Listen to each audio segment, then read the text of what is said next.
before you juice or eat your citrus, make sure that you save that zest because you can dehydrate it. And this can make an incredible or lemon powder that you can use to flavor breads, that you can use to flavor your fish dishes. You can use in so many ways that you would use fresh zest, but you can do it in your dehydrator. So let me show you how. Hi folks, it's Darcy from the Purposeful Pantry, and today we are zesting oranges and lemons to show you how to dehydrate orange zest. You can also air dry it just as a quick thing, or you could even freeze it. We didn't even talk about freezing, but you can freeze it too. But let me show you how to do it in a dehydrator so that you can save this zest even when you end up eating the inside of the citrus that you're playing with.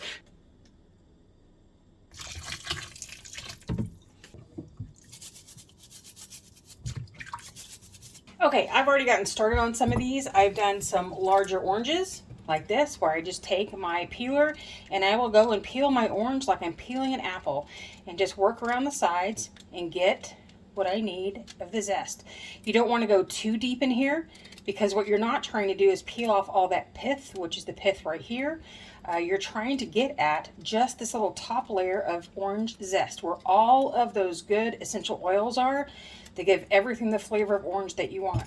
Now, you can use a peeler. If you're really good with your knife and you have a great knife, you can sit and just take off the the zest that way, but I find I'm not great with that. You can use a microplane. With a microplaner, you get something like this where you just go through and it takes off just that bare zest so that you're not looking at getting any more than just the good orange flavor and not any of that pith. And you just rotate your orange around. And what you're left with is this really great, dense orange flavor. You can zest all of your oranges that way as well. That might take you less time than peeling them, but I prefer to actually have these larger peels. Even occasionally, I get a little too deep and get a tiny bit of pith on it, but I'm okay. If you don't have a planer, or a microplane, sorry, or you don't have a zester, which is this tool that has little kind of blades that are in circles, and as you pull it across, it makes these little strings of orange or zest of any kind that you're working with. We're going to keep that a little separate. You can also just use something like your grater that you have at home. You can use one of the smaller sizes. I find that it doesn't work anywhere near as well as having a hand tool, but you can use this if it's all you've got. So I'm going to go ahead and do this with the next one I'm going to peel is my some of my lemon. We're going to do it the same way as we do the orange. Just peel it like you're peeling an apple. I find that lemon skins can be a little thicker than orange skins, and it may be because of the way they grow or the variety that you have. So you have to be careful about going too deep into that pith because you don't want it. So I've got a tiny little pith here, but for the most part, this zest is good. And I'm going to finish peeling all the rest of these after we get off camera so that you don't have to watch me do it. But here is one I've already peeled. It's part of this pile here. And you're going to ask me, what do I do with this leftover orange? Because, yeah, I've got all this zest, but what am I going to do? The same thing that you would do with oranges anytime. You can peel this and eat it. But what you can also do is dehydrate these. I'm going to take a bread knife because I find for me, this is the easiest tool for slicing into citrus to get a small sliver. I'm going to put my finger right about where I want that slice to go. And I'm just going to slice straight down and get a really nice, thin slice of lemon. Okay? Or orange. This is the orange.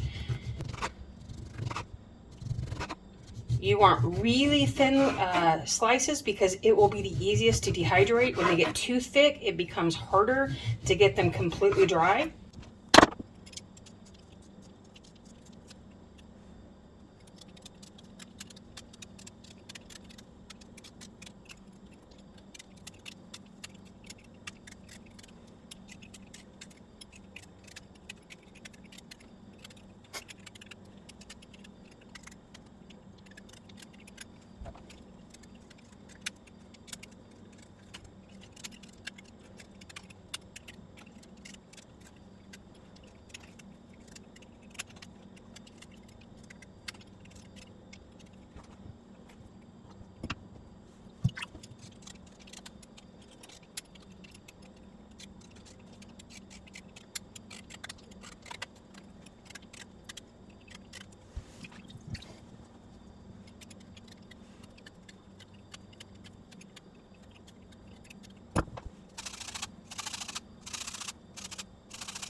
Okay, so what I have here is my Nesco dehydrator with some mesh on top of it because I'm going to want that, and I'm just going to lay out my pieces. I do want to lay them out on their own to get as much drying time as I have. I mean, as much drying surface that I can get. I don't want them all pounded up on each other. The reason being is that this stuff is thick and it's got a ton of oil in it. And I want to make sure it gets good and dry in the least amount of time possible. So I, am dedicating a tray to not a lot of orange zest to do. Okay, for some of these pieces, you may notice that like this one, it's got a little bit of zest on a little bit of pith on the back, but that's fine. I may have a couple of other pieces that actually have like a lot. Like this one has more than I would want. If I can go through here with my knife and scrape off a little bit more of that, I would. It comes off fairly easy, but it takes a little work. It really depends on how much work you want to put into getting rid of that bit of pith. But on something pretty thick, I'll go through here and just try to take it off. But if there's a little bit on there, I don't care. I'm fine with it because this is not me using orange zest to flavor something that's really intense and that's the only flavor you're going to have. This is going to be things like I put into maybe morning oatmeal, or maybe I'll do into some bread. If I'm already making some kind of lemon bread, I might just add a little bit more zest, or I might just sprinkle some on top of chicken when I'm cooking it. This is not something that's going on fresh into anything. So I'm not as picky about getting off all of the pith as possible. Here's a good piece that has very little pith. It will, of course, depend on your dexterity and the sharpness of your blade that you're using to cut this with. So there is our first tray. Here is my tray for just the lemons. I'll keep them on just by themselves to keep them separated. Now this seems like by the time you powder this down, you're not going to have much lemon. And that is true. You are not going to have a lot of zest left. But what I do with this is I collect it over time. I make sure that, as I peel another lemon, the first thing, if I'm going to peel the lemon for any reason, I'm going to zest it first. If I'm going to get the juice of a lemon, I zest it first, because at this point, I can still do any kind of thing that I need to do for a lemon like this, then I can still cut it and I can still squeeze the juice out, okay? So that pith, I keep doing that.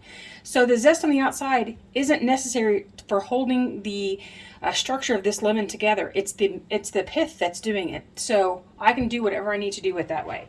So if I'm going to use a lemon, I zest it first, throw it in my dehydrator if I have space, or I can do something like this. What I can do for something like this, that is the zest that's really fine, it's going to go through. I should have put something down first. But I can put it out like this and then just leave it.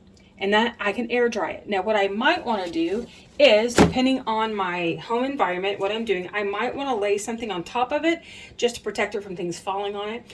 You can do that, and I just wasted quite a bit of that putting on it here without any sheet below it, which is what I should have done. And I'm going to save this. As any good food preservation person will, save what you can. And yes, I can even just put it onto paper towel. That's what my grandmother used to do. She would just put it straight onto her paper towel and just leave it like this. And she would put another one out on top of it and then just let it dry. The air will dry this. You just want to spread it out the best you can. And the air will dry this within, I don't even know. I don't even remember how long we used to take, but it shouldn't take more than, it's not even going to take probably more than a day or two if you just leave it out like this. The smaller the pieces, the more you can spread it out, the better it's going to be. And my hands are just like that. Okay, so I'm going to put the rest of these on a tray. You can also do this in your oven. Just do it at the lowest temperature that you possibly have. You can turn it on, get it hot, let it warm up, and then just turn it off and let your zest sit in the oven for as long as it needs to dry. But I am going to go ahead and do my dehydrator because it's warm, and I do not want to. It's unseasonably warm actually for us right now. It's in January, and we are in spring type temperatures, which is really unusual for us, and we don't want to heat up the kitchen any more than we have to. So this is all going to go into the dehydrator.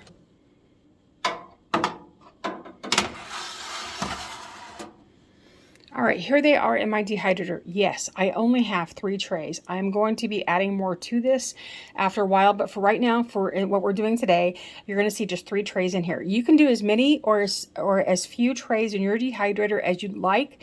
Just make sure you follow the manual for those that are stackable, because sometimes they require a minimum number of trays to work efficiently and a maximum number of trays to work efficiently. But what we're going to do is we're going to treat these just like we have herbs. So herbs and greens, 95, 35C. We're going to turn on our machine. Oops, too far. It's in the camera. Turn it on. We're going to set the temperature as low as it goes because I want to keep all of the flavor. I don't want to do more. My machine happens to go to 90. Then the time, I don't care about because I don't follow the time. The time is just there to tell me the machine went off. I will check this periodically in order to make sure that it's good. Then we are going to get it started and then turn on the light. And already within like, I don't know, 20 seconds, 15, 20 seconds, I can already smell that orange flavor coming out. It smells so good. It's going to make your house smell awesome. Here we go. This is after about 8 hours of solid drying. We're done for the day. And here's what you get. Little shards of really hard orange zest. And it's not going to do it well. So it will just break up like crazy. Okay, I've poured everything onto one tray. And for dehydrating products, you always want to let them cool off before you test them for dryness. Sugars in most foods will stay pliable when it's warm, so you want to get it completely cool, and then you can test. For this, we're looking for complete crispness. There is no resistance whatsoever. These are breaking, they are fine, they are good and crisp, and they are ready to go. So for an airtight container, I'm using a canning jar, and I'm using a commercial lid from some spaghetti sauce that we use. But something I do to ensure that this lid is always airtight is I insert a used canning jar lid on the inside of it. It doesn't matter. This lid itself is airtight. It's fine because it has a silicone ring on the inside of it. Oh, let me see if you can see it. Right here, that is airtight. And yes, this is clean. It's just stained. So I go ahead and put that there, and then I can do this, and I am assured that's airtight. It's just a second step that I like to do. But you can use a commercial jar that you had jam in, or salsa, or spaghetti sauce, or any of those things that you might buy from the grocery store pre-done. If they're in a glass container, save them. They are good for storing your foods in, okay? So we are simply going to put a large amount of this here. And we're going to condition our zest. Now, this is a step I recommend for most dehydrated foods. And what it does is it allows you to have some time to catch any mold issues that you may develop in storage in case you didn't get this dry enough. So what we do is we put it in a jar, in a container, whatever airtight container you have. It doesn't have to be this. It can be a Tupperware jar, Tupperware container. It can be anything that has an airtight seal and is good plastic, not a zipper towel bag. Those don't work, okay? So we're going to put it in the container, not completely full, and we're going to shake it once a day. Just that's all you really need to do for about 5 days. And what you're looking for is any of these pieces sticking together, any of them sticking to the side of the jar that when you turn it over, you see some sticking to the top. And if it doesn't shake off like that, then you need to put it back into your dehydrator.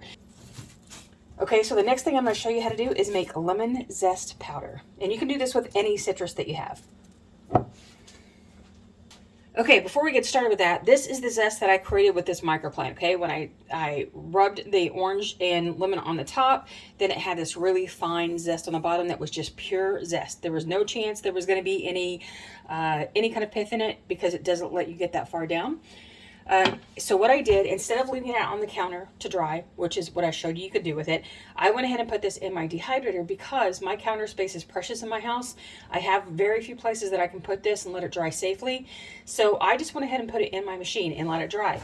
It did not blow around. It did not get messed up. However, if you are uncomfortable with that, you can always bend it, fold it right there before you put it in, and it will help. So to store this is the same. Put it in an airtight jar. You can, by hand, just crumble this really small.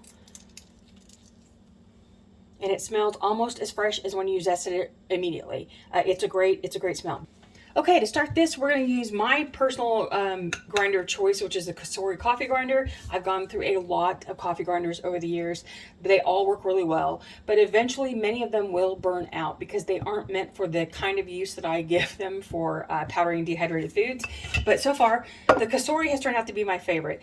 Okay, so I'm going to do this. I'm going to crush them up a little bit just to help it go a little faster and work less on your coffee grinder. You always want to follow the grinder instructions for how to run your particular machine. Some are very finicky because these motors are not meant for really hard use for long periods of time, like a Nutri blender. I mean, any kind of bullet blender or a regular size blender. Okay, so what I have is what I said, let me finish my sentence. You really want to not work these so hard that you burn out a motor. So here is a tip.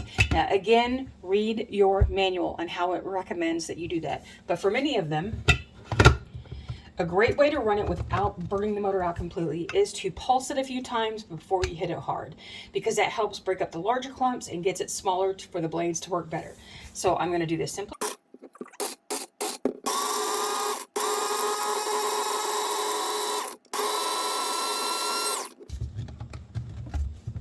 Oh, this one's tight.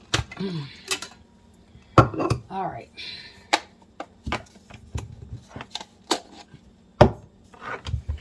Okay, what you're going to see here is lemon powder. Okay, you're going to have some clumps that get clumpy because this is a lot of oil in it, and you may need to run this again. Again, go by what your machine says to do, because some may need a little bit of rest time to let that motor go. Cosori recommends not running this harder than a minute and then letting it rest for a few minutes, then starting it again. You may have a different need for your grinder, but for the most part, we've gotten a pretty fine grind in here. There are some pieces on the top that need to be done a little bit more, but most of what you see in here is just clumping because of the oil, because this is full of natural oils that will make it a little bit sticky, but it's fine. Okay, so I'm going to do this one more time.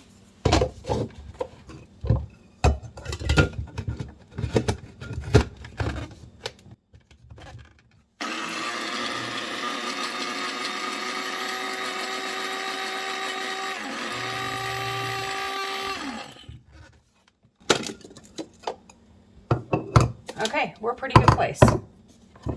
Now, if I was doing a larger quantity, what I could do is come through here and take this out, sift it a little bit, and then pull in anything that I needed to redo with the next batch, or just put a larger batch in, because they do work a little better with more product, just because it keeps things moving through the blades a little faster when you get them this small, and it puts it all up to the top. Not enough of it gets down into the blade. So, okay, so there we go. That is lemon powder. It smells so good. Granted, it is not as an intense of a flavor as if I had just freshly zested a bunch of lemons and I was, and that oil was just released. This is a little, I won't say tamer, but it is a little muted. But it still works great if you don't have lemons available to you all the time. This can serve as a different lemon zest. Your machine may come with one. I happen to use this because I can use it in my larger blenders. I just use a brush to get out anything here that comes out, because almost every blender will always have a little bit of powder sticking to sides, sticking to the top, and you can just easily use a brush to get it all out. This is an art brush that I got from the hobby store that was on clearance, so it just cost me like $1. And I'm just going to clean off my lid, because you do not want to waste any of this hard worked for lemon goodness. So I'm going to pour it in here. Okay, so and then if I was cleaning out the cup the same way, I would just, empty it and then just scrape down the sides of the cup. Now, how can you use this? My favorite way to do this is with tea. If I'm making any kind of tea blend, I will add this to the tea blend. If I'm using loose tea and I want some lemon flavor and I don't happen to have any fresh lemon to squeeze into it, I can put a little bit of this powder in with that tea blend into whatever tool I use. I happen to use this as my tea bag, because it is a very fine mesh strain here, so I don't get many of the loose leaf into my tea. So I can put a little bit of this in, what I'll do is actually put the tea leaves in first, and then I'll add this to the top so it doesn't come straight through here, and then I will put it into my tea and let it steep. but that's my favorite way to use this stuff. What I can also do is, if I'm making something like lemon poppy muffins, I could add some extra powder to it to give it a more intense lemon flavor than what the recipe calls for without affecting the recipe. I'm not adding more liquid to it. It just adds some intenseness of flavor to something like that. You can add it to any kind of cooking thing that you're doing that you want some intensity of lemon flavor. You can add some more this way. Put this in a vinaigrette that you're making. There are so many ways that you can use this that make it just a wonderful thing. So how do I store this? The same way we store the regular zest is that you want this in an airtight container. Super airtight, as small as you can get, because this will degrade pretty quickly over time.